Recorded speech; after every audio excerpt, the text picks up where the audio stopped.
Finding a safe place to live is key when you're trying to leave an abusive relationship. But a severe shortage of rentals throughout Maine is putting a squeeze on emergency shelters for families when they're ready to live on their own. The ongoing housing crisis gave a former domestic abuse survivor a new opportunity to provide safe housing for others trying to rebuild their lives. News Center Maine's Vivian Lee reports for us. After months of searching in a very tight housing market, I was rejected 13 times. Offers I was putting in on houses. Christy Davis never gave up on her dream of owning a home. Finally landing this historic duplex, which needed a facelift, from painting floors, upgrading cabinets, the bathroom, a new sink, and replacing dated windows. We got 2 new windows there. But Christy has no plans to live here.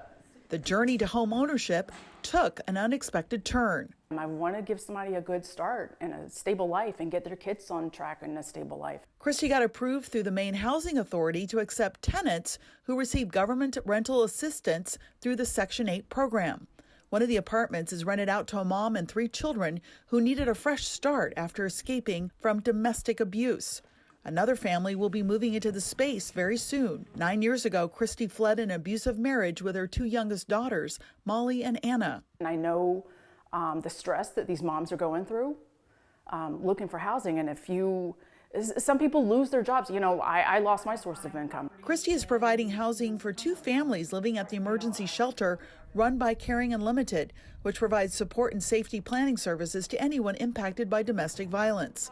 Executive Director Susan Giambalvo says families on average can spend several months living in very cramped conditions because affordable housing is so limited. She says Christy becoming a landlord to help survivors is changing lives. This is a space where they have control over their environment. They get to decide. As for Christy, who has already invested a chunk of her 401k and savings into this project, she is already looking for another property.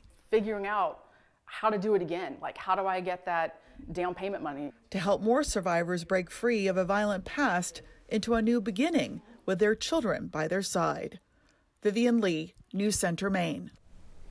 If you or someone you know needs help, you can call the Maine statewide crisis hotline. That number is 1-888-568-1112.